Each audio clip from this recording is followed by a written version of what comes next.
Bien-aimés frères et sœurs, vous connaîtrez la vérité et la vérité vous affranchira. Ça, c'est pas moi qui le dis, c'est la Bible qui le dit. Mais moi, je vous dis mieux.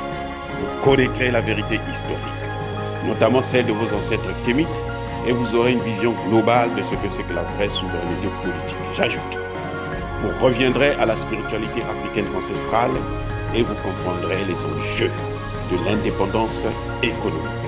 Et pour terminer, vous accepterez votre identité culturelle kémite et vous obtiendrez deux choses.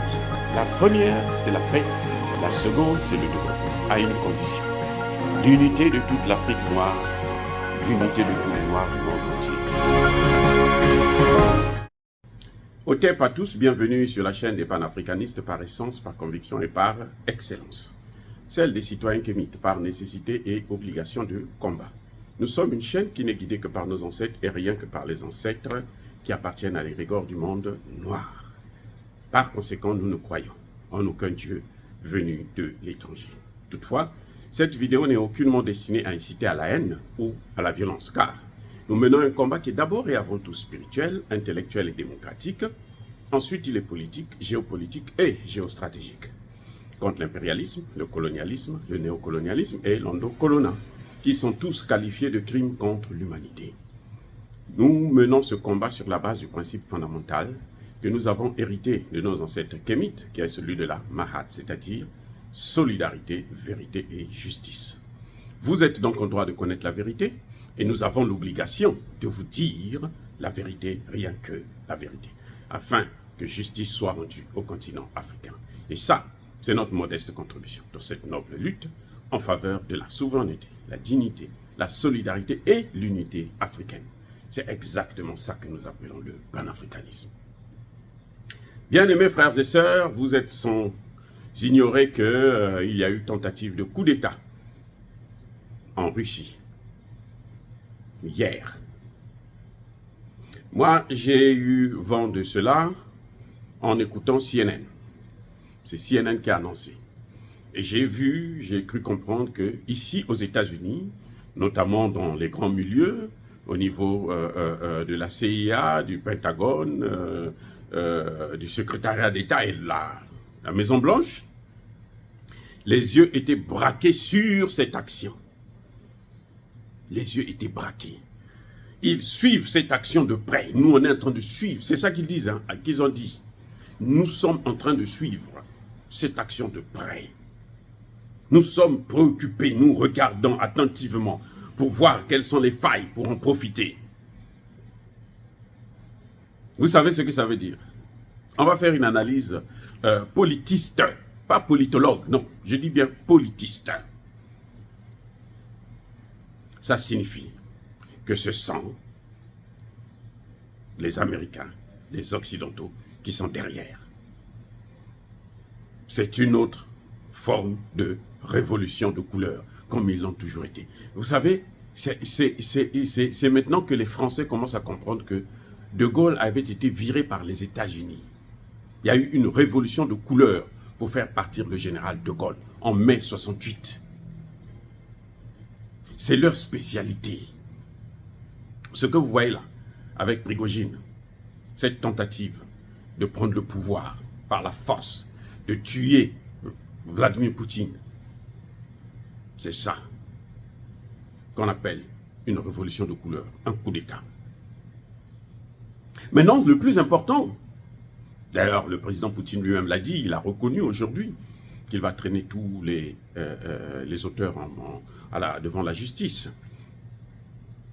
Ce que j'aimerais vous faire savoir, parce que nous tombons toujours dans la propagande, ce que j'aimerais vous faire savoir, c'est quoi?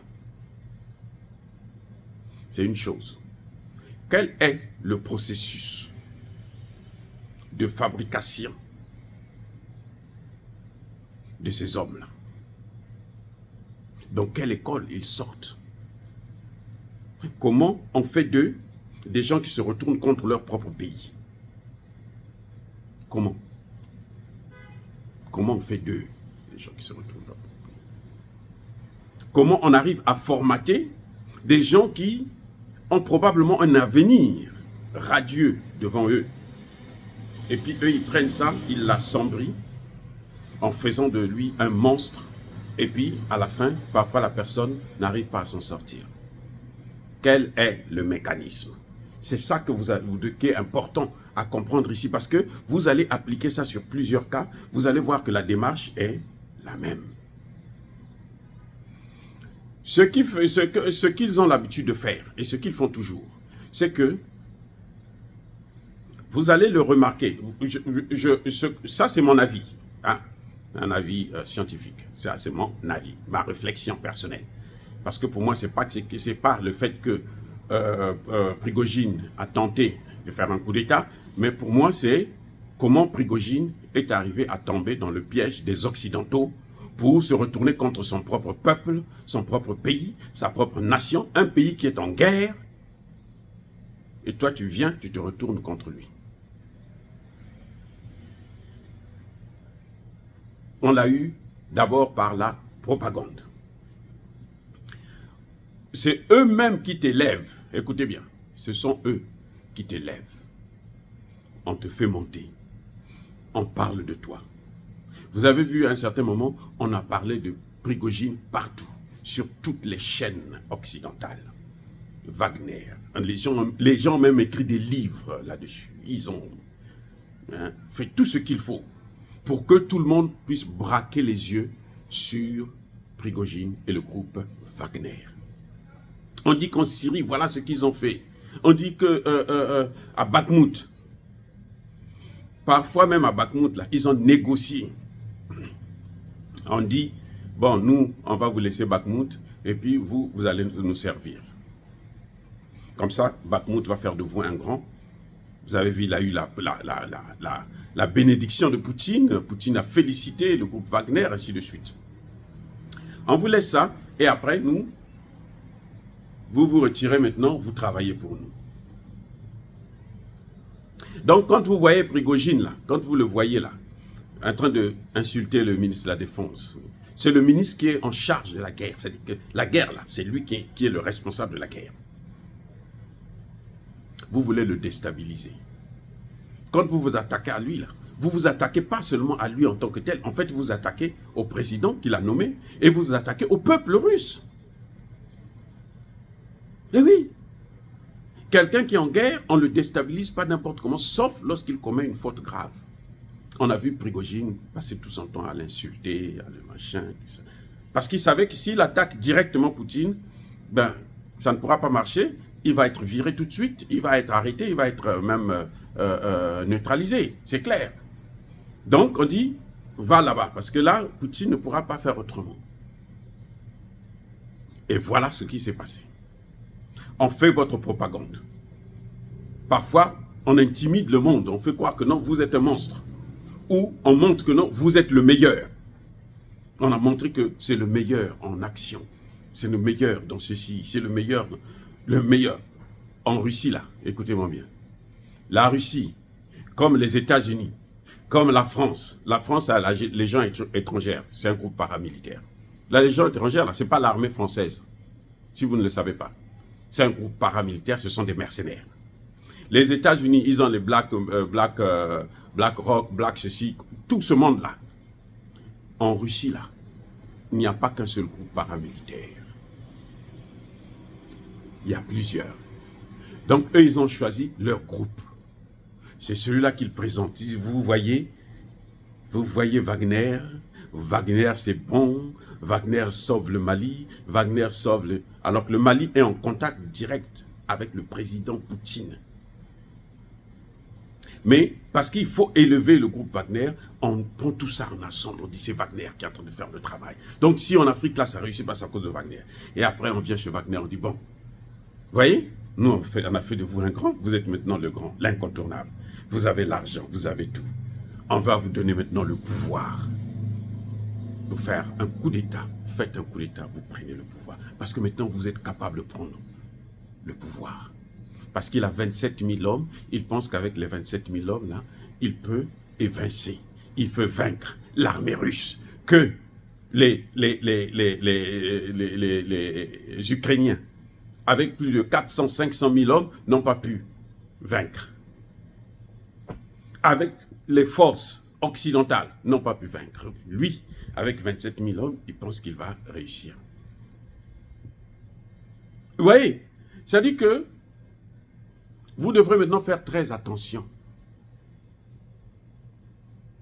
Quand vous voyez que vos leaders, qui émergent parfois seuls, sans avoir besoin de ces Occidentaux, quand vous les voyez maintenant sur les chaînes, RFI, France 24, CNN, machin, tout ça, on parle d'eux, les Américains parlent, ils se préoccupent pour un simple individu qui ne leur apporte rien, c'est qu'ils attendent quelque chose de lui en retour. Je vous répète encore, quand vous voyez vos leaders, ceux que vous soutenez, ceux que vous suivez, ceux que vous pensez être des grands, quoi. C'est-à-dire que pour vous, ces gens-là peuvent être demain des grandes personnalités, peuvent gérer nos pays. Si vous les voyez maintenant sur CNN, sur RFI, sur France 24, TV5, machin, chaque mouvement, leur mouvement là, dès qu'ils bougent comme ça, eux ils sont là pour faire la propagande. Ah, il a dit ceci, ah, il a fait ceci, ah, il est en train de faire cela. Méfiez-vous, faites très attention. On l'a vu avec Sonko. Sonko a commencé seul, c'est pas eux qui l'ont amené. Sonko a commencé, on a cru, moi j'ai cru en Sonko. Moi j'ai cru en Sonko. Maintenant, après, vous voyez, le discours commence à devenir souple, modéré. Donc, lui devient un homme, il dit qu'il est sage. On fait croire qu'il est sage. Il parle plus des Français trop méchamment. Avant, il était fort, maintenant, il parle. Quand vous entendez maintenant des langages, oh non, vous savez, oh les Français sont trop bien. Ceux qui sont mauvais, ce sont les hommes politiques français. L'imbécilité, regardez-moi ça. Regardez, quelle différence il y a un Français et puis un dirigeant français. Ce sont tous des Français. C'est comme si vous allez me dire entre Assimi Goïta et puis un citoyen ordinaire, il y a la différence, non? Ce sont des Maliens. Maintenant, quand ils arrivent au pouvoir, là c'est maintenant autre chose, la façon dont ils vont réagir. Nous tous, même moi aujourd'hui, si je suis appelé à gérer le Congo, ben, vous allez constater que je ne peux pas tenir le même discours. Mais quand vous voyez que quelqu'un qui est avec vous, qui n'a pas encore atteint ses objectifs, mais qui change déjà de discours, qui devient plus flatteur, méfiez-vous. Ils ont infiltré Sonko, ils ont fait sa propagande, on l'a élevé, on a demandé aux gens de le suivre. C'est-à-dire que, parce que les médias, c'est quoi? C'est ça, leurs médias de propagande, là. C'est comme ça, c'est-à-dire qu'on vous dit, voilà, vous devez fixer le regard seulement sur lui. Vous devez fixer. Alors qu'au Sénégal, il y a beaucoup d'opposants. Il y a même le fils de Wade, Karim Wade, là, qui est opposant. Voilà. Il y a beaucoup d'opposants, et sérieux d'ailleurs. Mais eux, ils choisissent toujours un. On dit que c'est celui-là. Allez, on le pousse, on le pousse, on le pousse, jusqu'à l'amener à l'erreur. Au point où Sonko demande à ce que les Français puissent venir prendre Macky Sall pour aller le juger en France. Vous avez déjà vu de telles sottises? Mais c'est grave. Et là, il s'est déclaré, il s'est ouvertement montré que non, je suis un mondialiste. C'est ce qu'ils ont fait avec Poutine et Prigojine. C'est-à-dire qu'on élève son nom, on le fait croire que c'est lui l'incontournable, on le fait croire que dans ce domaine, il n'y a que lui. Et maintenant, on lui dit, il peut être. Vous avez, quand vous regardez LCI, là, vous allez voir qu'à un moment donné, on disait qu'il peut maintenant être président. Il peut prendre le pouvoir, il peut gérer le pouvoir. Il va prendre le pouvoir. Parce qu'il savait qu'on le préparait pour un coup d'État. Et il a tenté, ça a échoué. Malheureusement, sa carrière aussi s'arrête là. En tout cas, ça sera très difficile qu'il puisse encore l'emporter. Ça sera très difficile qu'il puisse avoir encore une carrière glorieuse. Ceux qui ont commencé la guerre, ce n'est pas le Wagner, hein, c'est les Tchétchènes.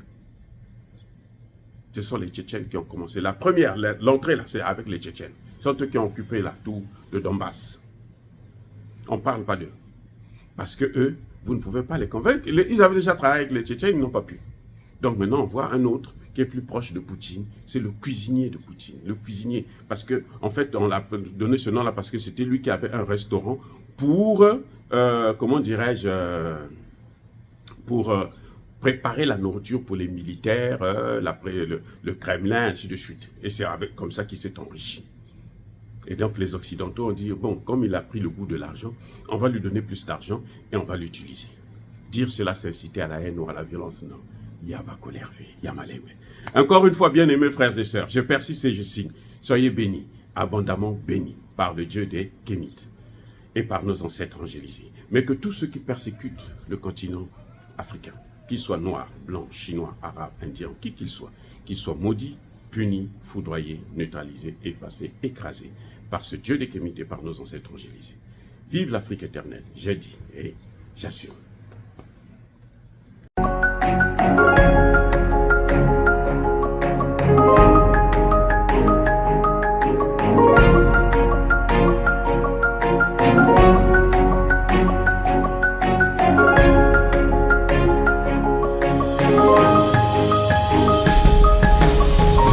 Eux, ils marchent par la foi et non par la vue. Mais moi, je vous conseille vivement de marcher par la connaissance scientifique et historique, notamment celle de nos ancêtres kémites, par les 5 sens et par l'intelligence.